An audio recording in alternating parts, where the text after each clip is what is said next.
काय झालं? तुम्ही खालीच का उभे आहात? आई कशी?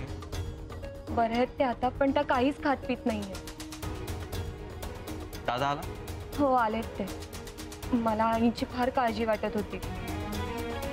म्हणजे संपदाने केलेला अपमान त्यांना विसरताच येत नाही.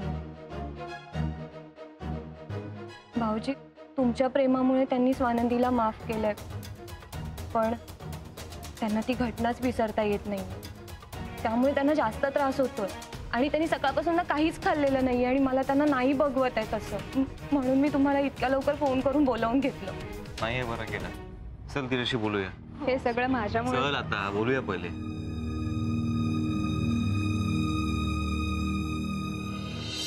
सलिता, तर तू उपाशी राहून काय होणार आहे? तुझ्या उपाशी राहण्याने संपदा तिच्या घरी परत जाणार आहे का मला सांग? आणि आई अगं किती दुःख करशील. चेहरा बघ जरा तुझा, याने तुलाच त्रास होईल. अरे मी मुद्दाम नाही करते निरंजन. घशाखाली घास उतरायला तर हवाणार आहे. आलो आलो.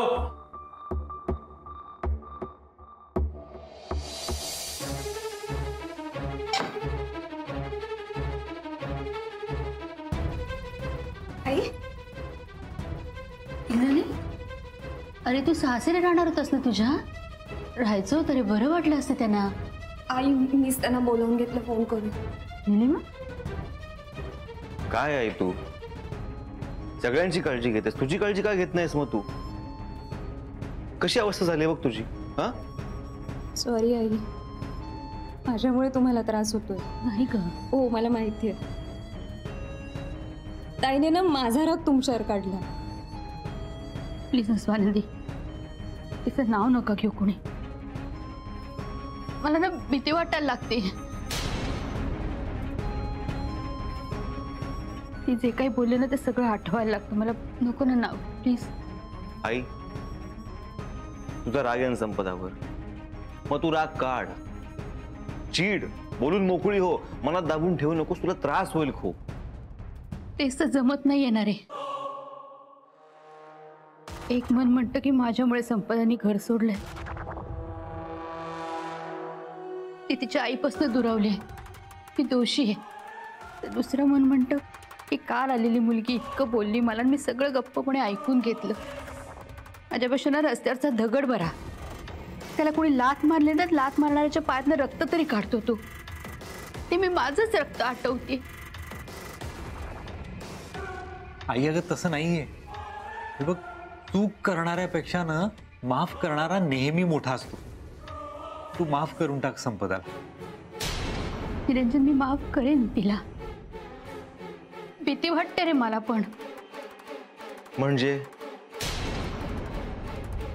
अरे ती सगळी स्वानंदीच्या माहेरची माणसं आहेत. मी आत्ता संपदाला माफ करीन.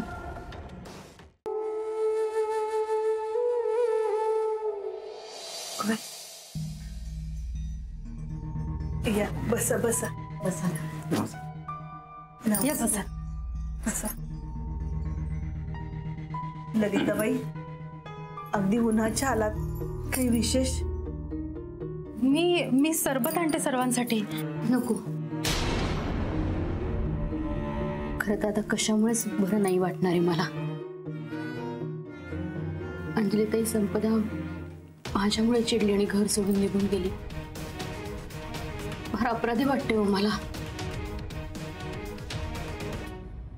हो, परवा इथून गेली ना तेव्हापासून टेन्शन मध्ये.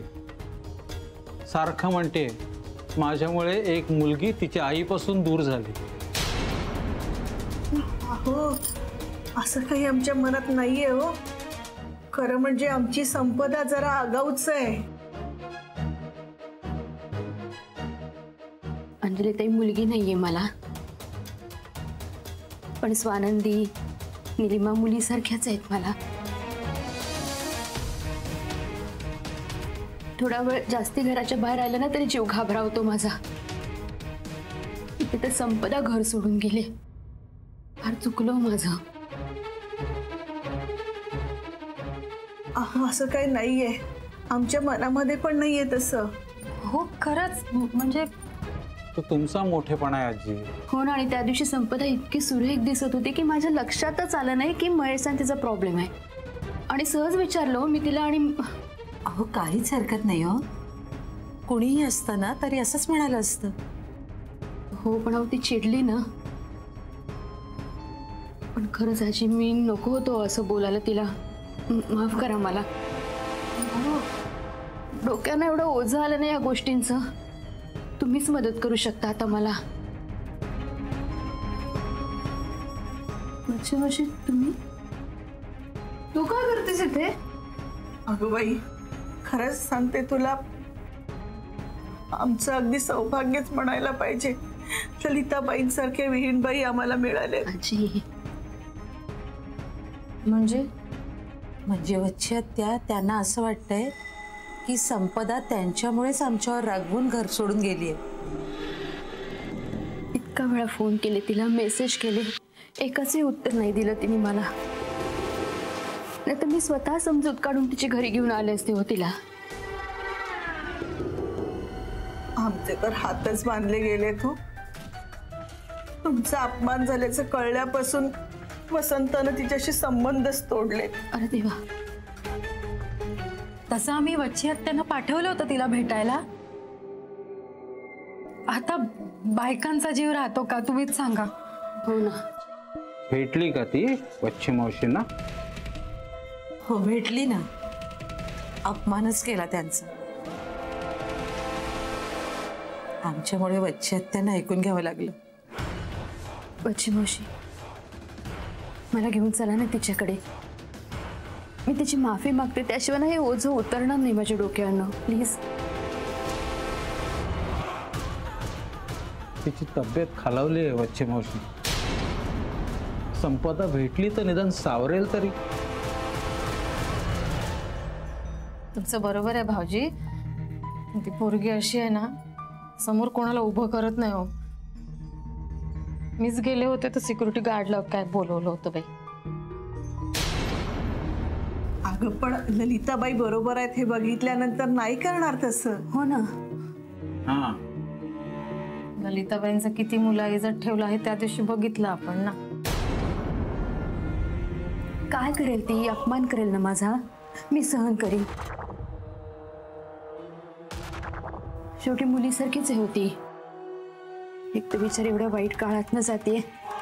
नाही अशा वेळेला तिला आपण दूर लोटायचं का जवळ करायचं? अशा वेळेला आपण आपले मान अपमान सगळे बाजूला ठेवून तिला साथ द्यायला हवी की नाही अंजलीताई? वच्छी आत्या एवढं करावं तुम्ही. हो तुम्हीच करू शकताय. असं सांगू ग बायानो तुम्हाला, संपदा आणि ललिता म्हणजे बॉम्बचे दोन भाग आहेत. एकत्र आले तर स्फोट होईल.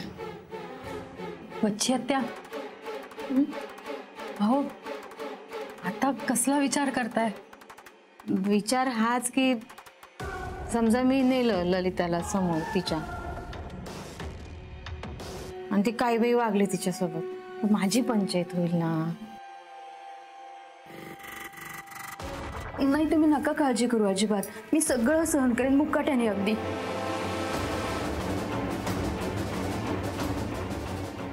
पण जोपर्यंत मी संपदाची समजूत नाही ना काढत तोपर्यंत मला स्वानंदेसमोर अपराधी वाटत राहिलो.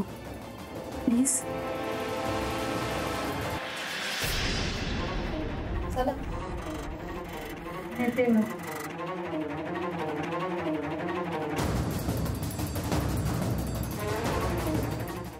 बरं आता तू काय करणार आहे? संपदाच्या मदतीने स्वानंदीला घराबाहेर काढ. संध्याकाळपर्यंत संपदाचा फोन येतो की नाही बघा. स्वानंदीला नामोहरण करण्यासाठी ती काहीही करायला तयार होईल. ऍक्च्युली ललिता काकूने दिलेली ऑफर चांगली आहे. घेऊ? नाही ललिता काकू विश्वासातल्या नाहीये. थिंक संपदा थिंक.